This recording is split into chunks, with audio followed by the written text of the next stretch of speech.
go. Right, Heather, you're on that way. I'm turning. How are you? I'm okay. I felt really bad Yes, for you. yes, we've made it. It took a minute, but we got there. How are you? Heather G. Harris, what a pleasure it is to finally actually speak to you in I person. know what a treat. It is a treat. It's a treat. Every Oh, moment spent in your company is a treat, whether it's digital or in reality. But still, it is genuinely a pleasure to get to talk to you. well How are you done doing? for sorting that. I was like on the live, like, why isn't this working? It should be simple. And I was googling the instructions as well. It was like just tap the button, and I was like, there's no button. Because Always of course, the who way. could possibly want to do a live video from their computer? Obviously, you would only do it from your phone, you know? I mean, why didn't I think of Yeah, that? but live and learn. Next time Live round, and learn. smooth sailing, and it'll be absolutely fine. Exactly. But this is so the idea of this. I'm obviously here, I'm a writer, but primarily I'm a fan of urban fantasy, as I'm sure you are too. And Oh that's why yeah, we end up absolutely. writing.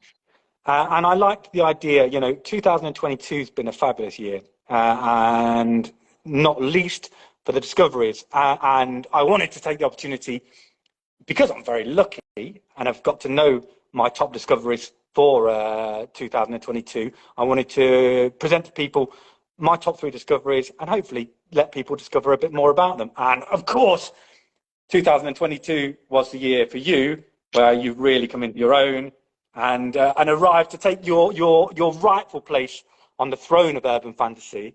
I would argue. So how has 2022 been for you, Yeah, Heather?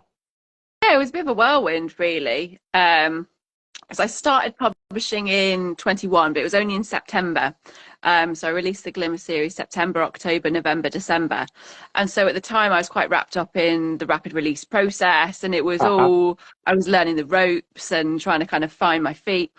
And I was also pregnant with my baby, who obviously was up all night last night. So it was kind of the perfect timing in lots of ways because when I finished in December, I stopped work, had the baby in January, and I've had this kind of year off work as a lawyer to kind of see where the authoring would take me. And I never really dreamed that it would become enough that I could stop working as a lawyer. Like I thought, funnily enough, the first time me and my husband talked about it, we said, oh, if we could just manage to have a little bit of extra money for, like daughters' birthday parties and Christmas presents and stuff. And that was really all we were hoping for, was just, a little bit extra money just to kind of help us squeak by would be amazing.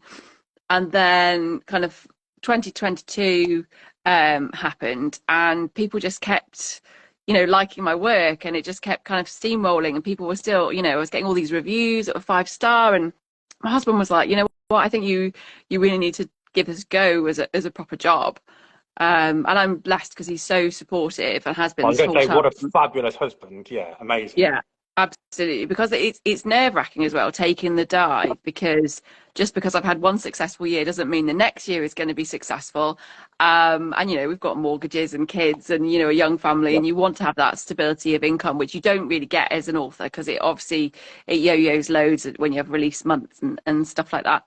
Um, but he was like, I'd originally said if I even got like 2/3 of my lawyer income, then I would go for it because of the freedom that it gives you to be able to be there at the kids' Sure. school drop off and pick up, and if someone's sick, and being a lawyer as well is a pretty stressful job. So in comparison, writing is just a dream, and to be able to do it as your job is just like, oh, it's just the most amazing thing. I'm so pleased for you and entirely deserved.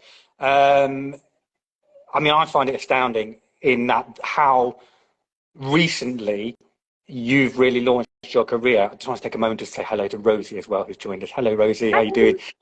Um, really, I ran into you fairly early on in 2022. Remember, I Mhm. started writing in 2022, and you seem to be this voice of immense wisdom and, this sort of huge, huge fount of all knowledge, and have been, incredibly helpful and supportive to me, and I'm sure to plenty of other writers.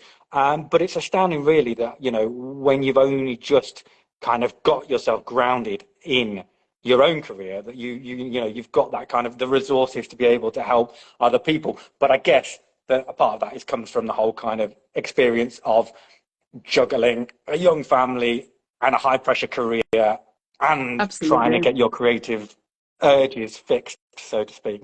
I think that's it. Definitely, my lawyer skill set really helps keep myself organized because you've got to do a lot of task prioritization as a lawyer and work out, you've got court deadlines and things to comply with. So you need to know what's the important task of the day, what needs to be completed.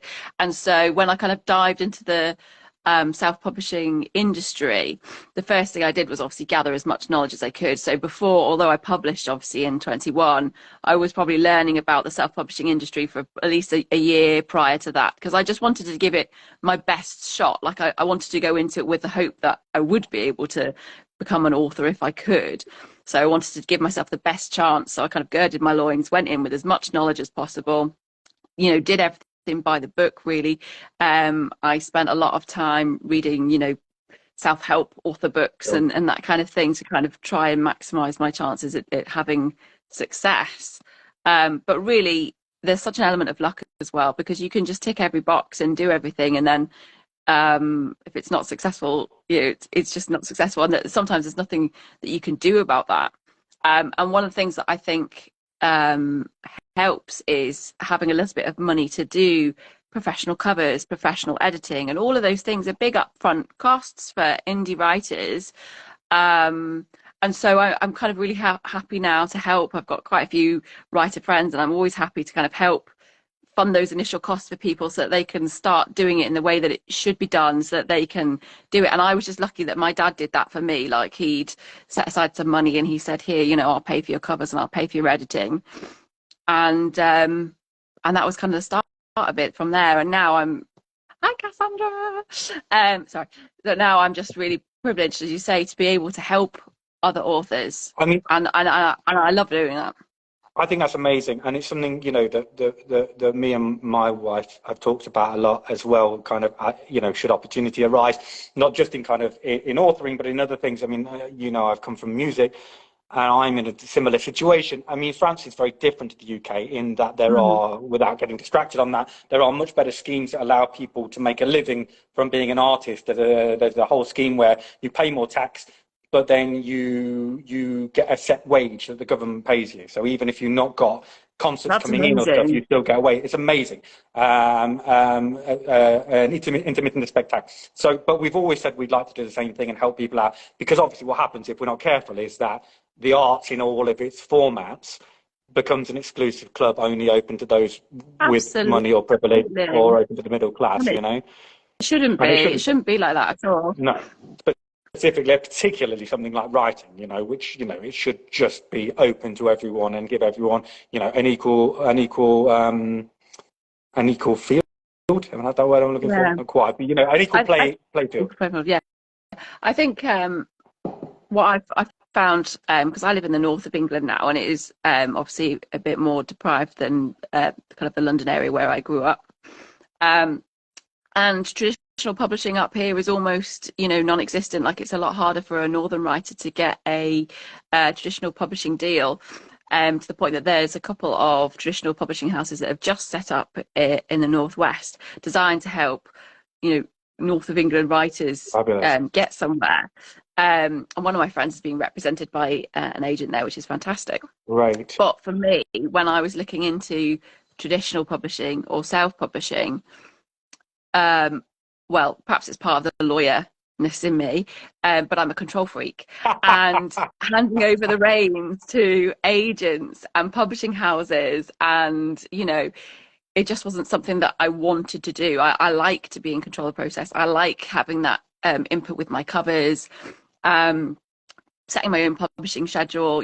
Everything about indie publishing for me is so satisfying. Like, I know some people dislike kind of the advertising side of things Mhm. and the kind of business side of things and doing newsletters and stuff. I just love it all. I enjoy doing every aspect of it, and I think that's kind of one of the things that makes me successful, is it, and it never seems like a burden. Yeah. I've got such amazing fans, and I just feel so privileged that I can chat to them on Facebook or speak to them in my newsletter, and none of them is like an obligation or job. Like I love it. It is just so much fun. And we see that. We all see that. I mean, and again, I'm not wanting to sort of be blowing smoke up your rear, so to speak, but it's always clear that it's all very natural and it's always you. And I think you're right in the sense that one of your strongest selling points is you in and of yourself. And you Oh, thank use you. that. Oh no, it's the truth. It's the truth. And you use that, but the thing is, you use that without it ever coming over as forced or fake or unnatural. It's just you being you, and to be able to do that in that facet is a huge advantage, I think. So that's great, Yeah. and it pays off definitely. So we talked a bit about the kind of the research you've done early on, and all the work you put in. So you're not That's crazy. a great comment. I love that you're so open and willing to answer questions and interact with your fans, even the crazy ones like me. And that isn't that the truth? We're all crazy here, so that works perfectly. Everybody's crazy. That's what makes us unique. I couldn't agree more. If you could give, okay, let's start. If you could give one piece of advice to a new writer now, with the experience you have, what would it be? And would it be the same piece of advice you gave yourself looking back at your first steps? Um, I think my main bit of advice for a first time writer, and I think my advice would be different for a later writer, but for a first time writer, my advice would be to rapidly release. Mm-hmm. And what that means for anyone that doesn't know the kind of lingo, rapidly release is normally releasing a book every 28 days or every month for at least normally 3 months. And that is obviously a huge amount of work because you have to write 3 or 4 books, you have to stockpile them, you have to get covers for them, you have to edit them, you have to pay all those upfront costs, all with Lot of no money. income coming in. And that's the challenging part of it.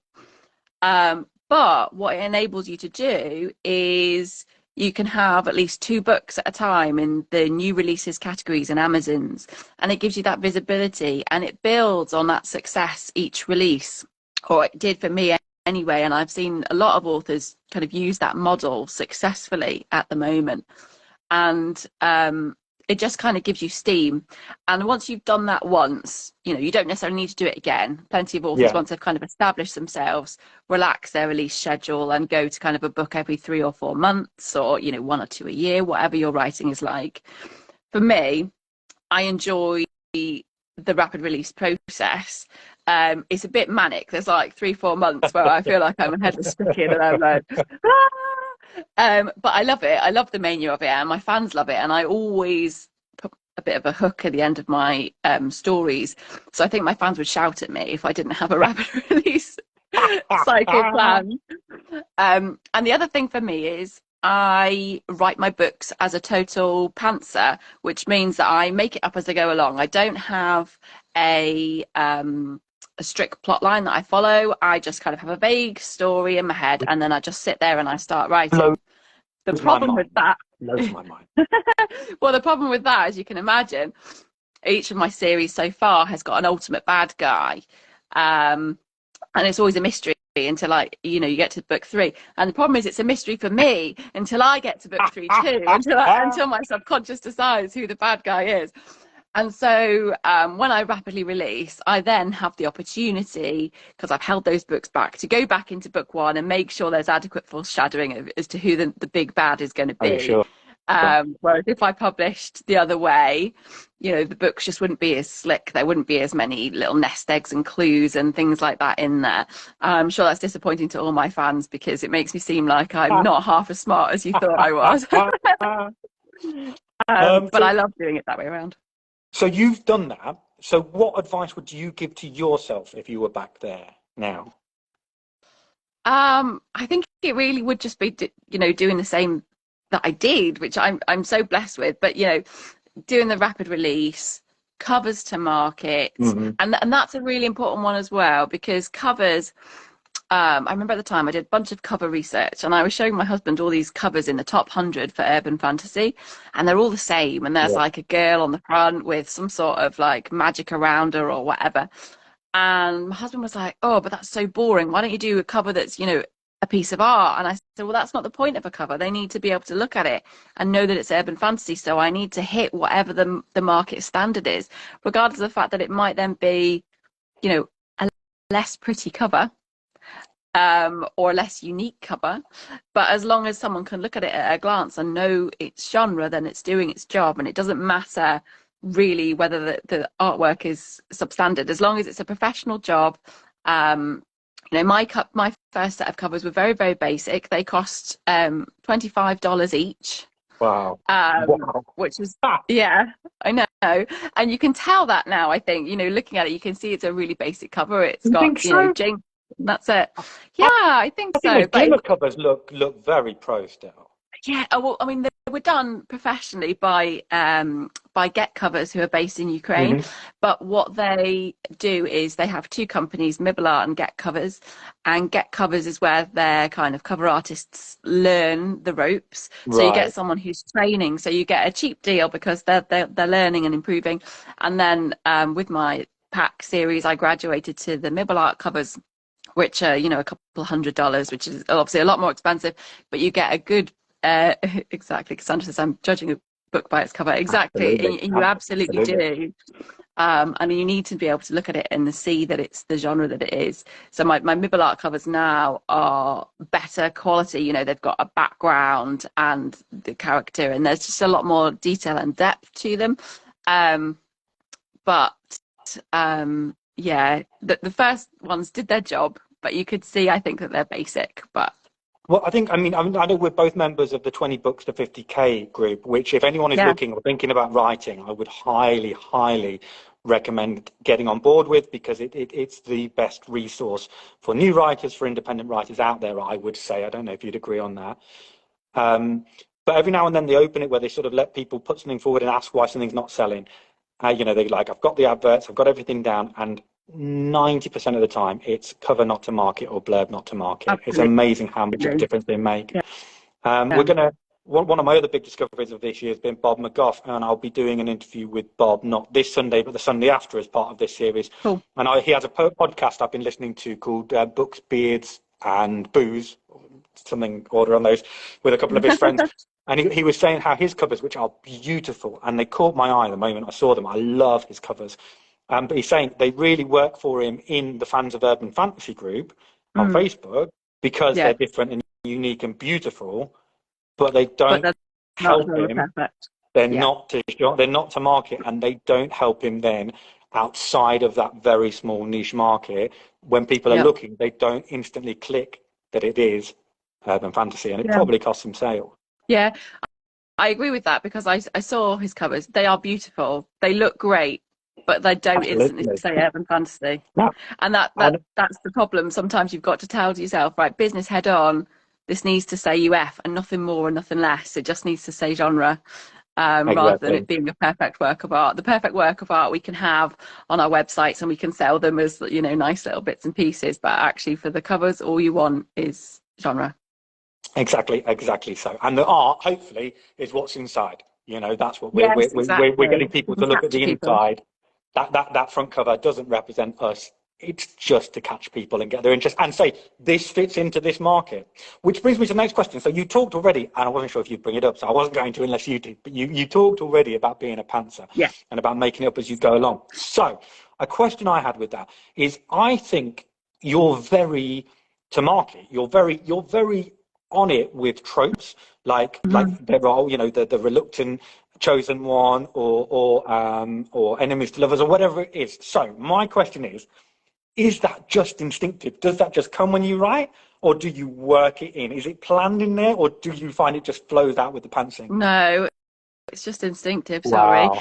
I think the thing is because I'm such a big urban fantasy reader, you know, I love urban fantasy. So it's so easy, like in a non-analytical way, just to read it and love those books. And I don't consciously pull it apart and think what I liked about it or anything like that. Um, but I think it's just kind of over time become just inbuilt in what I know I love. And it's then hitting those beats and those tropes and those, you know, action scenarios because that's what I enjoy. And so it just comes out. I don't make a conscious effort really to hit tropes or anything like that. It just comes Um, out. I find that astounding because, like, if you said to me, I structure every single chapter, and I've got it all, I would 100% believe that. I mean, I think obviously the reason I've had you on here is because I think your writing is brilliant. I love your books, and I devour them, and I'm always waiting for the next one. So You're so so write some more, please. kind. But I find that just astounding, especially because I'm not quite so market as you are. I find that astounding, just how much you get that in. So look, I mean, we talked about the fact, as you just said, you're a huge fan of this genre. So 2022, it's been a fabulous year Absolutely. for urban fantasy. So biggest hit of the year for you, biggest discovery or biggest hit, or the one that you've enjoyed the most? Um, there's a few. It's really hard to Go, pick out, but go, hit them all. Helen Harper is obviously a huge name in UF, but she's a British indie urban fantasy writer, and she's been a little bit of a mentor to me. Like I've emailed her with questions and queries and stuff as I started out on my road, and she's helped me loads. And her new series, Hummingbird and Yeah, Nightingale has come out. God, they're phenomenal. I mean, really amazing reads. Couldn't put them down. Heart pounding. I emailed her like, God, I'm still having heart palpitations at the end of this book. Like that was just amazing. And she left it in a bit of a kind of cliffy situation. Um, but it was phenomenal. And so that series for me just knocked it out of the park. Love all of Helen's work, but that one was just really stood out as being super amazing. fabulous. The other one that I just couldn't get enough of is Loretta Hignett's Immortal series. Yes. And I loved that because it was so different and so unique and so funny. I was laughing my ass off out loud. And I remember I was reading the end of the last book whilst I was on holiday. And my husband kept trying to talk to me. In the end, I was like, will you just shut up? I am in the last chapter of the book. And it's all kicking off, and I just need you to shut up so I can finish. And I got up and walked out into another room so that I could finish it because it was just Brilliant. so amazing. It just needed all of my attention, and I couldn't have him yakking in the corner while I was trying to finish this amazing read. What's great about that one is I really like it when you get a bit of a unique protagonist. Yes. Because ironically, PIs like mine are a dime a dozen. So when you actually get a protagonist like Loretta's, which is a character who's immortal, who's been around for hundreds of thousands of years, it's so unique, it's so different, and I love that. And the other one that had a unique protagonist that I loved is L.A. McBride's Oh, series. I've not read that. That's Oh, high on my TBR you've got list. to.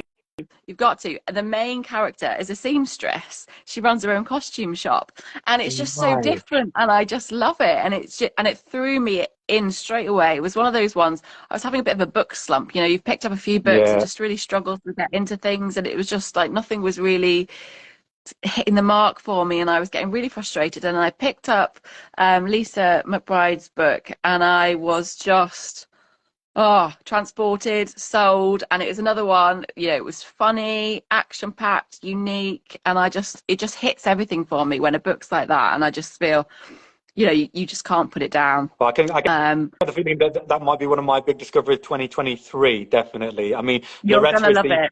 Loretta's the other one of the three. So the trilogy, the three people who'll be doing this is yourself, Bob, and Loretta. So we're gonna do a video interview. I've managed to persuade her, despite all of her concerns. I've managed to persuade her for the 14th of December that she's going to do one as And what well. So that's going to be great. time are you But gonna do it? Because she's in Australia. she's going to get up. She's going to get up at 7. She wanted to do it when she could have a few drinks to give her some Dutch courage. But she's going to do it at 7 in the morning her time, which will Oh, 9 o'clock in the evening, mine 8 o'clock UK time. So that's how we're going to manage it.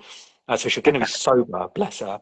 But yeah, I say with Loretta, she's when I first read her stuff, I was like, this is what I want to write like when I grow up, in the sense that she's I think we have a very similar sort of sense of humor in how we write, but she's much better at being on trope or on market perhaps than I am. So I think that's She's what very I on kind of the market. assessment I made. She's very on market and she hits all the tropes, and she is just fabulous. Yeah, She's so I absolutely. funny, and She's she's so really funny as a funny, so person as funny. well. Like Oh she's just a God, I really mean, funny human. I can't. Sorry, I Loretta, in can't a wait to nice actually way. talk to her on camera because, like, we message all the time, and like, she literally makes me cry with laughter. I mean, there are Yeah, times she's I have like hilarious. just been wetting myself just from some message she sends us. So yeah, I'm sure that's going to be a good one. But that's brilliant. Did you hear she broke her toe when Helen Harper commented that she'd read Loretta's book and loved it, and Loretta was so excited about it, like she kind of scrambled up, kicked something, broke her toe, like running into her husband to be like, "Oh my God, Helen Harper read my book," and she broke her toe, and I was like, "Loretta, it's just you all over." So excited that you broke your toe. The one that stuff like that, the stories that she comes to us with, the one with her dog had ate what had it eaten a rotten squid or something, and then like she was like, I Oh, can't get rotten squids. That she's just yeah, she's hilarious, hilarious, and I am always looking forward to the new stuff from her. Okay, so we've talked 2022, 2023. What does 2023 have in store for Heather G. Harris? I am still not 100% certain. I don't know that I should admit that. Well, you know what? I'm trying to drink Basically, some water anyway. what sorry, what I know for sure, there is going to be more Jinx. There is definitely going to be Yes. more Jinx. I Yeah. know that.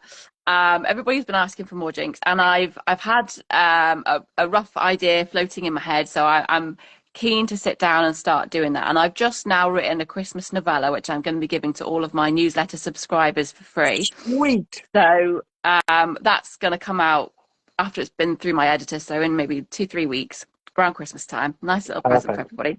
But that's got me back into the Jinx mindset because before that I was buried into Lucy, and now I'm getting back into Jinx. So definitely more Jinx, probably 3 more books. Yes. Um, then it's what's next after that is the question, because I'm getting asked so often for Amber and Well, Bastion, and I've got I Beba. You know Beba. So yeah. Beba's question was, will we get more of Jess, Emery, Amber, Bastion, Lucy, and Manners? I mean, it's like, yeah, can I have all of it, please? Basically, everyone Exactly. wants I've everything. got to have writing time, Beba. um, but yeah, it is just deciding what to do next, and that's the tricky one. I think I'd like to write Amber and Bastion next because that would be a really challenging story. And a few people have asked me to Wow. write from Bastion's POV, and I don't know whether I'll be able to do that so much because I just don't know whether I'll be able to do it justice. And I haven't done Interesting. a dual POV book yet, so I think it will be Amber and Bastion hanging out loads from Amber's POV, and Okay. I think that's how we'll do it. Not sure, but Fascinating. then it's Fascinating. whether more Lucy stories come out next. Lisa, they could all have their own Yeah. series. I know, Just, but the just problem is they write more interlink, books. and it's Come getting on. so complicated trying to line up all the series because it's like I don't want to.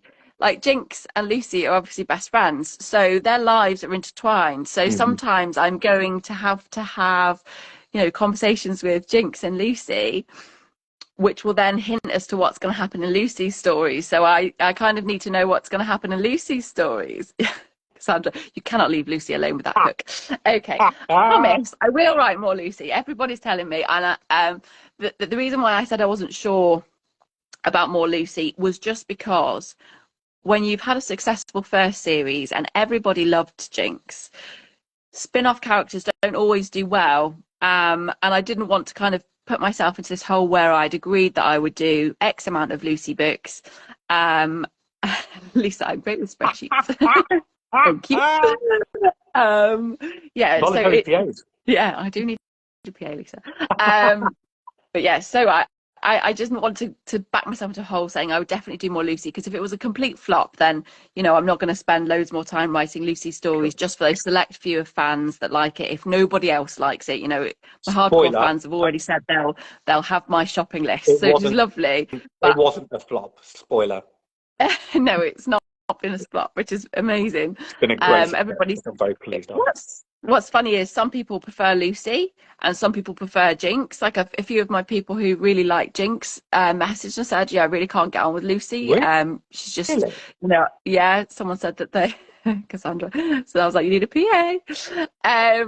Yeah, a couple of people emailed and said that Lucy was too perfect. And Ah. I kind of was like, well, yeah, she is pretty perfect, but what I like sometimes about that is that perfection becomes a stumbling block, you know, when Mm. you're pretty and you're clever and you can do things, people kind of judge you and assume you're a bitch and assume you're not nice. And Hmm. that then becomes a flaw because that perfection becomes difficult to manage and deal with. And also, um, I was just a bit sick of the same sort of protagonist vibe where, you know, the main character is stunningly beautiful, Yeah. but doesn't know it. And I Right. hate that. Why can't she know that she's pretty? Yeah. So I let Lucy know that she was pretty because she is pretty. And I think the majority of beautiful people probably know that they're quite beautiful. Like, I think it's not really a surprise. Exactly. And I Um, think, and she has that kind of, in a way, kind of Esme is that flaw anyway, in a sense. In that Esme's kind of like all of that surface, all of that kind of human gloss that we put on things, or the social niceties that we surround ourselves with. And Esme's just there to cut to the quick and just be like, this is a load of rubbish, you know.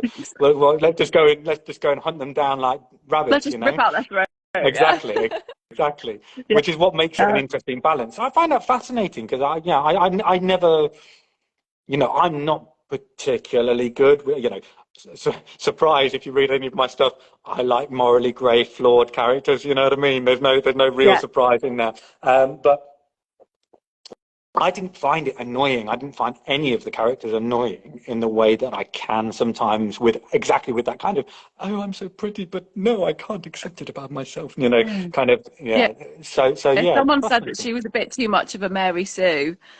And one of my other author friends was like, you know what, like, you know, she's overpowered or something. And I was like, I don't really feel like she is. Not really. Um, but it's one of those things when you think, well, would Harry Potter be a Mary Sue? Do you know what I mean? He's this Mm, young boy who's actually amazingly good at magic and, you know, really handsome and excellent Quidditch flyer. And, yeah, you know, so yeah, that might well be your criticism, but that doesn't mean that it's not right for the story. Or that's how I absolutely. felt.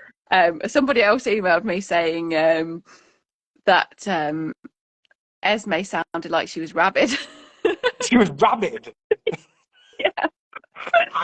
Well, she's a wolf, and then she was I, like, "Well, wolves wouldn't act like that." And I was like, "Yeah, but she's a werewolf, and it's a magical world, and she can talk." So I've got a bit of artistic license there. I I think, you know what? If a wolf could talk and was bound to a human, I think Esme's pretty much there. You know what I mean? I definitely think that's pretty much what she'd make of the whole thing. And this Yeah, magical wolf who's bound. yeah, but Yeah, totally. it just shows horses for courses, you know. Exactly. Like as I Exactly. said, some of those fans absolutely loved Jinx, and some people have said that they much prefer Lucy. You know, and that's great though because it just gives me that flexibility moving forward that I can carry on doing both series if that's what the team want.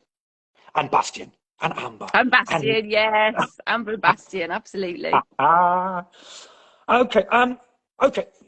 If you could gain magically the voice, and the writing voice and the writing prowess of any other author ever from history, who would it be?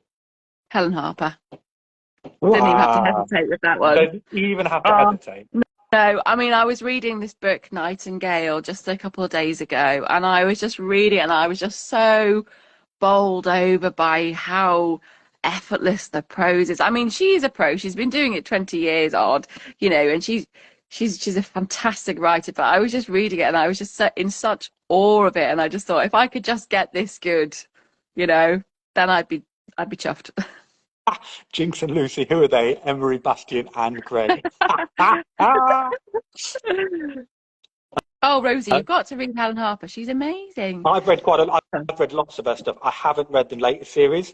I'll be honest, but that's on Amazing. my TBR as well. I'll get on that and get that done, definitely.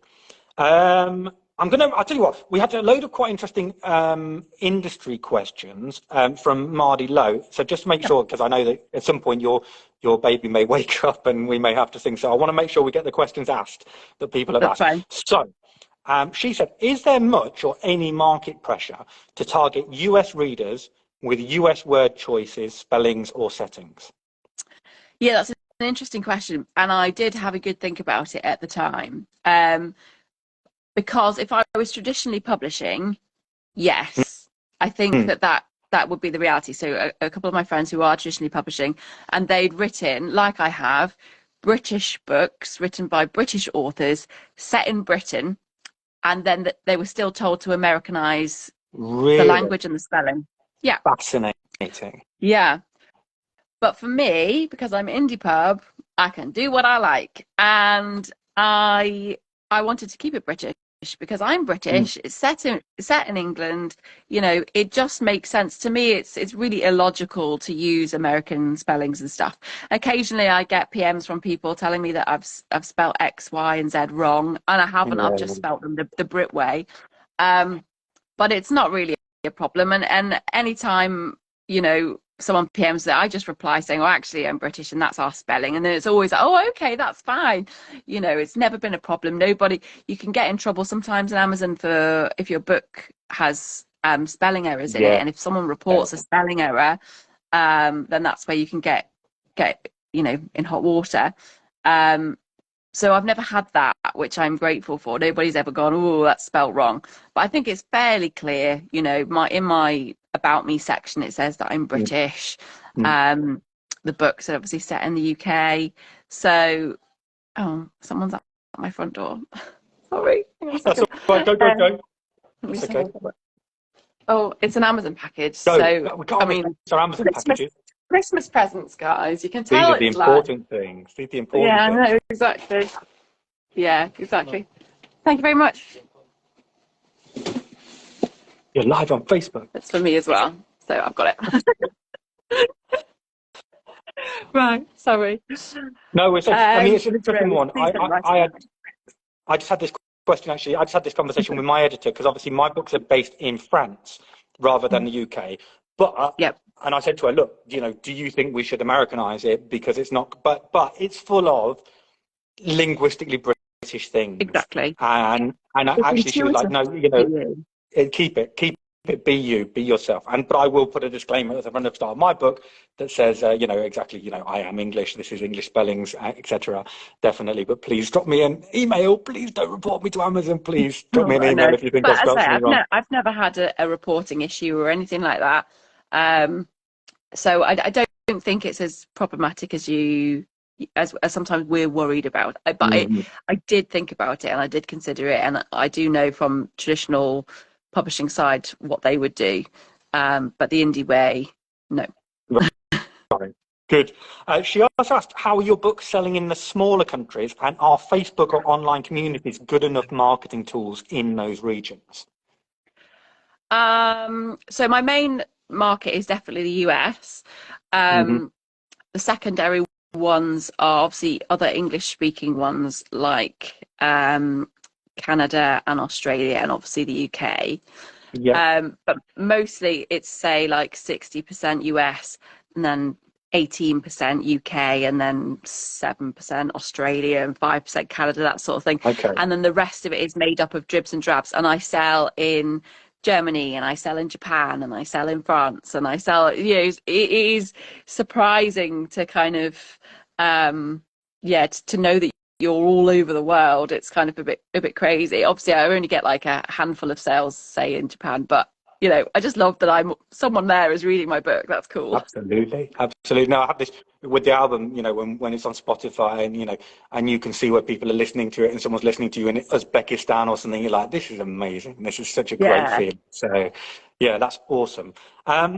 Does This is an interesting question? Does having audiobook versions as options add significantly or very little to sales?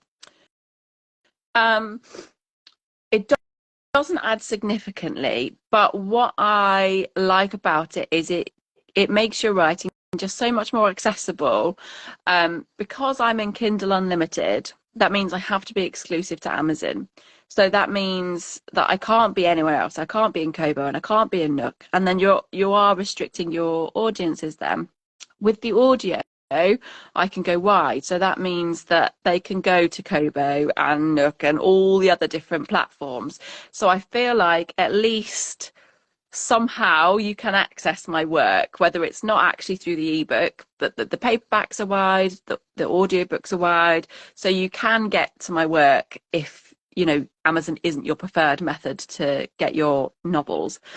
And obviously there are people that, you know, have sight problems that can't read anymore. And people love to do it when they're driving. Like I had an email actually, or a message from one of my fans just yesterday, and she said, me and my daughter, who's 15, listen to your books in the car when we Oh, drive. dear. And when she's stressed or upset, she wants to put on your audiobooks.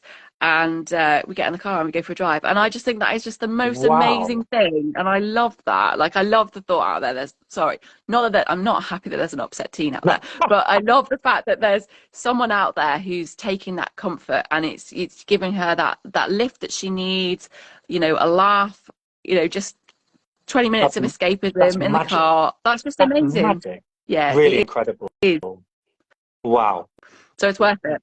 I would Yeah, say from on absolutely. like percentage terms, say maybe like 5% of the income comes from the audiobooks. So it's not a huge part of the pie, but I'm just happy to have it Yeah, there. absolutely. And you're right. And funnily enough, you know, we did talk about this recently, which is why, you know, but I always thought this would be interesting in terms of how much it works for you. But I've also always intended to do that for the exact same reason, which is inclusivity. Yeah, And, you know, when you're urban fantasy, you're kind of mad, certainly as a new author, not to go into Kindle Unlimited. You're kind of slicing off yeah, your nose despite your face. But if you, at least it gives you an option to bring inclusivity and to open up the market to other people and, you know, to share that's your it. work and get it into things like libraries and stuff. So that's brilliant. Oh, that's an interesting question from Lisa. Do you have British readers do the audiobooks? I think the accent would be necessary. There's a question. I've not listened to them, so I'd like to know the answer to this. Yeah, my narrator Naomi is from the same area of Britain as me Nice. and Jinx. So she has got my accent basically a little bit posher than me because I've been living in the north of England for too long. I've got a bit rough edges now on my accent, but it's posh British, which is exactly what Jinx should be from the home counties where she is. Very That's nice. kind of the Queen's English Very or the nice. King's English. Should we I say suppose King's English now? we should say the Um, King's English, shouldn't we? yeah, Goodness, yeah. so King's English. So it is really posh and British, and yeah, it just needs to be British. And I think some American readers sometimes have to kind of get their ear in a little bit, but then they enjoy it. Oh, Cassandra said that her teen loves it as well. Oh, nice. So, yeah, and my narrator's amazing, and I've kind of said to her like, I just want you for the near future. I just want you to do everything that I've got. So she's narrated Lucy's for me, and that last one is just with my beta listeners, Cassandra, at the moment to listen. So she's a superstar. She listens to my books for me and makes sure that there's no bits where that the narrator stumbled over a word or anything's muffled Mhm. or anything. And then she lets me know any issues. I go back to the narrator, we get it all tidied up, and then it's going to be sent through. So hopefully the last book of Lucy's series will be out in audio, maybe another 2-3 weeks. ACX takes its time. You never know Brilliant. quite what you're going to get. But yeah, I think the audiobooks are great. I'm really pleased to have done them. Never been tempted to narrate one No, yourself?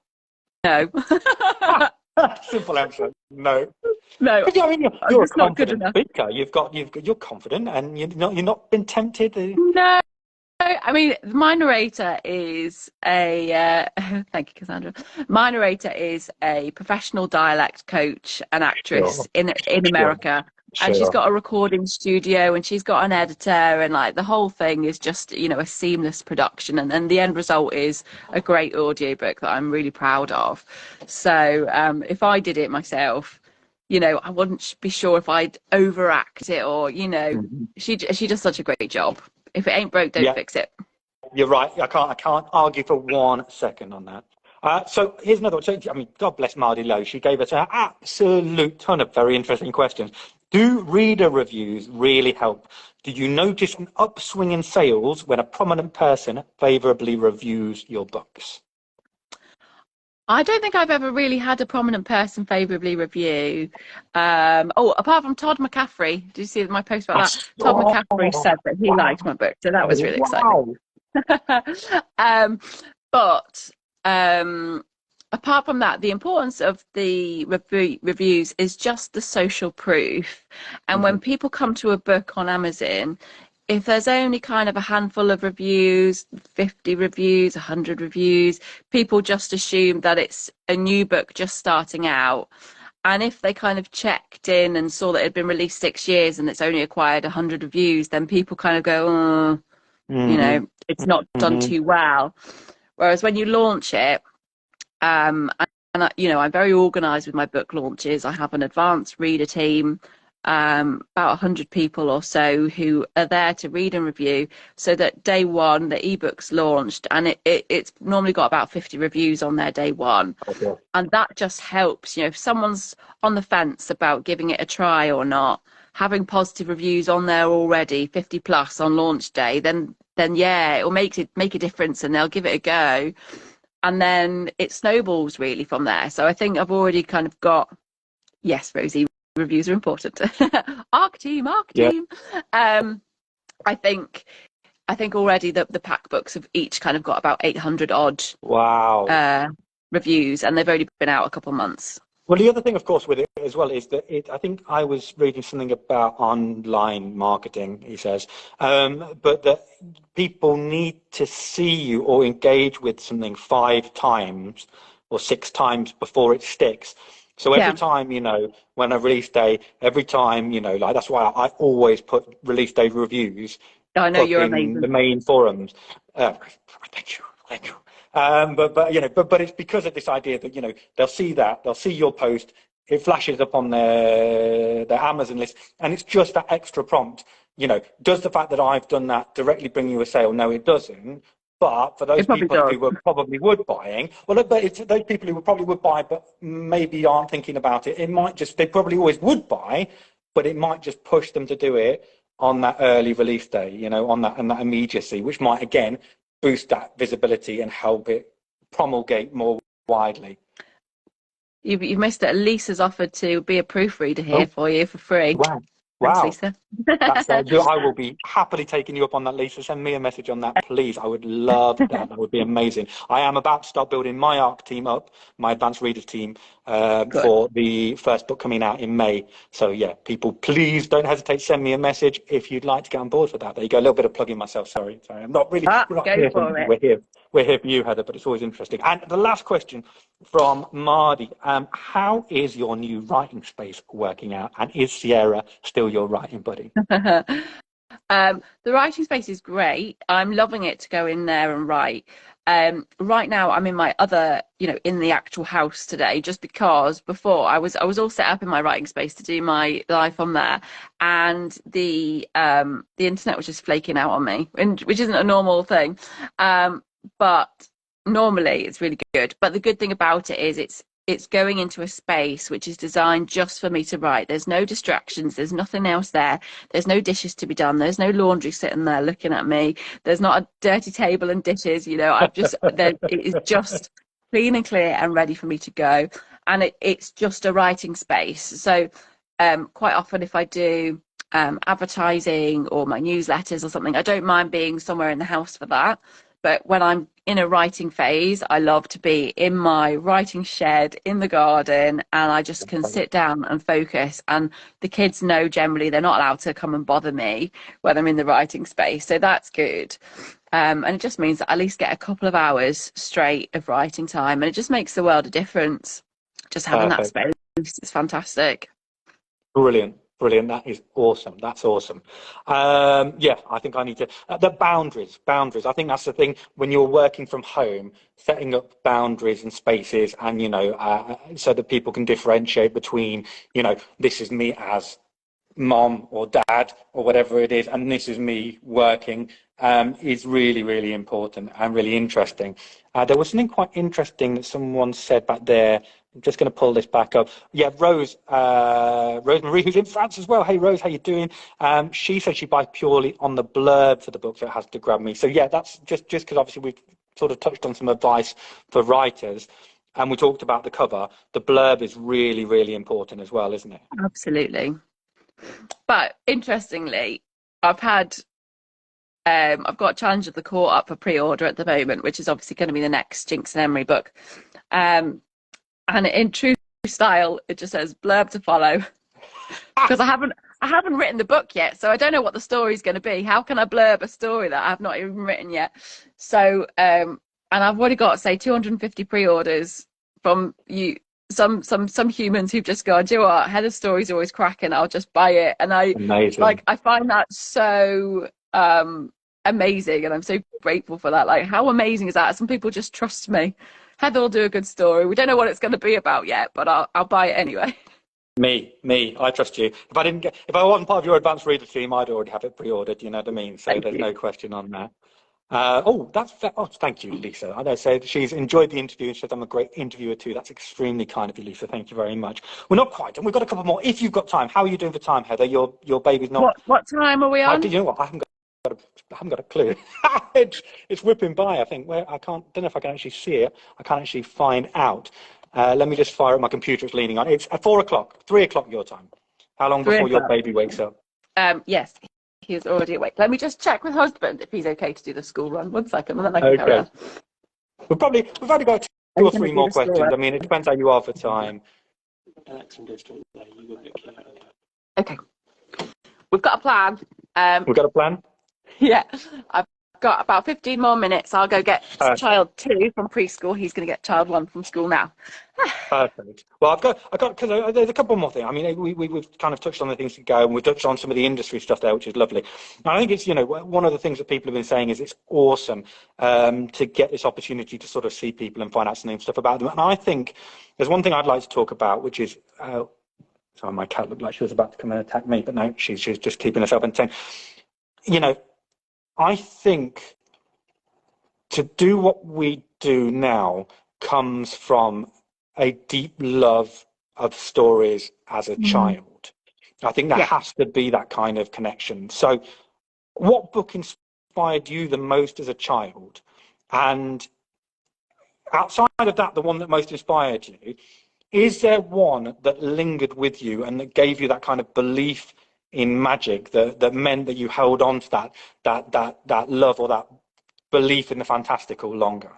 So I'm just laughing at Cassandra. She's been procrastinating, and Lisa says, "No pressure for your husband to do the school run." Yeah, I know. I'm like there all alive, like you've got to go do it. I'm busy. I'm authoring. Um, yes. So books wise, I come from quite a unique background, story wise. My mum was an author. She wrote Wow.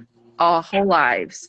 So from a really young age, I knew that mum wrote stories, and for something for us to do, sometimes we'd sit and we'd write a story together. Wow. Like one of my earliest memories is I remember vividly writing a story about going to the zoo. I'm sure it was a terrible story. I was about 4 or 5, so it was probably quite simplistic. But it's like one of my first memories was writing stories. And she wanted to be traditionally published. So she had an agent for a time, and just never really got there, never got the books published. So she died about 6 years ago now, and that really was the impetus for me to start writing again, because when I was young I wrote a lot, and then even at university I wrote quite a lot, and I was nocturnal for a while at university because I'd write so much by day and like skip out on lectures in the day because I was sleeping from all my night writing. And still make it as a lawyer. Yeah, Amazing. I know. And then I think just life got in the way, and I stopped writing after university really for a good kind of 10 years plus. And then after my mum died, that was really what got me into learning about the indie ropes, because I wanted to self-publish her books. And Amazing. yeah, right. But this is the bad bit. I still haven't done her books. I got totally sidetracked by my own work, Hold which on. is awful. It's like I That's promised not my a dad bad that's going. thing because who do you think your mum would want to have seen published first? Oh, I know she would have been so excited about the whole thing. Like she would have been over the moon, and she would have lost her Uh, shenanigans and over shenanigans. Tom Caffrey reading my book. Like she would have been so excited for that. So what part of my 2023 plan is I'm going to edit some of her books first. I'm going to just do a quick draft to bring them back up to a little bit more modern standards. Then I'm going to shoot them across to my editor, and then I'm going to publish her books, which are epic fantasy. So not really Lovely. my niche, but where it comes from. So that is another part of my plan for next year. But so I grew up reading, and I grew up reading fantasy, and the book that I remember reading first was an Anne McCaffrey book, which is The Rowan, which is from the Tower and Hive series, and it's all telekinesis and that sort of power, and also space. Like Anne McCaffrey was always a bit of a mishmash, wasn't she, of like space and fantasy. What's Um, hilarious is I think it's one of the few I've not read, and obviously my name is Rowan, and I've not read it, which is amazing. So I'm going to have to go and dig it out and read it. Yeah, yeah. No, I mean, I think it's not aged as well in our Sure, kind of current sure. current times. I picked it up and read it not too long ago, and there was a few bits that made me go like, oh, that's a bit old fashioned. Right. But if you can set that Okay. aside, they were amazing. So, but those are the ones. That was the one that I remember reading independently. I think at about 8, maybe 8 or 9. Maybe I was older, and I remember loving it, and that sent me down the kind of epic fantasy hmm route. And the other ones that really stuck with me were anything by David Eddings. The next series Okay. that I remember reading was, the Sparhawk series, the Right. Elendil books, Okay. and the Belgariad books, and those are still a comfort read for me. I've got them on my bookshelf. If ever I'm, need a book to cuddle up with, that's what I'll pick. I'll pick the Belgariad, and I'll go and have a snuggle and a read of that. It's definitely my go-to comfort read, and just, years and years later, I still love that. So my daughter is 6 at the moment, Yeah. and she's just starting to really get reading. Obviously she's learning to read. And there's a series called Isadora Moon, and it's about a girl that's a half vampire and half fairy. Oh, And so we've been reading that, and I really love that because it's kind of like I'm sneakily introducing her to urban fantasy really young, really young. Um, and she does keep asking when she can grow up and read my books, and I'm kind of like, no, not till you're about 15, mate. No. well, yours are okay. Imagine with mine. My kids keep asking me for mine. I'm like, 24, 25. You know. Yeah, So the only thing about mine is there's the occasional swear, which is okay. Um, but there's the opening scene with the fox plushie. Maybe I should just rip out the opening pages, and then she can crack on from there. yeah, that's true. Actually, yeah, I forgot. Of course. Yeah, yeah, yeah. Outside of that, because I was like, yours just, I think it's quite It's pretty accessible. tween, It's yeah, it pretty. is. Bar that one opening scene. Yeah, exactly. Yeah, I did forget the fox plushie for a moment. I must confess. That is fabulous. And is that so? Of those, so that you've got your comfort read, and you've got and you've got the kind of the one that opened it up you with the Anne McCaffrey.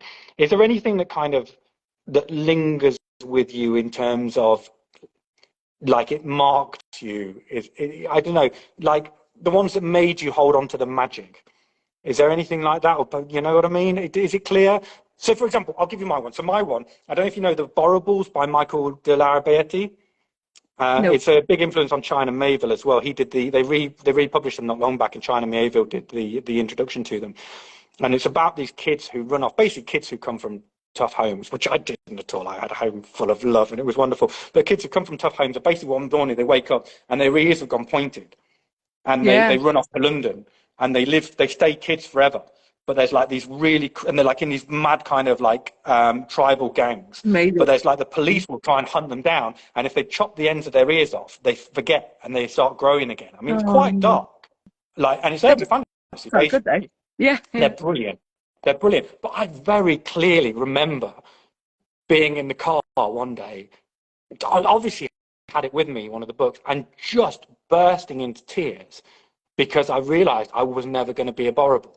You Oh, know, I think I must have spent. I was checking my ears in the mirror every day with this in this incredibly supportive and loving environment that I totally didn't need to run away from.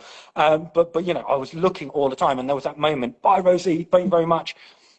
So was there anything like that that really marked you, and maybe not quite as comforting, but really made that magic stay with not you? really. It's more just I just read a lot of fantasy and epic fantasy mostly. And the kind of first book that I wrote was an epic fantasy. And one day I'd like to dust that off again and publish that out into the world as well.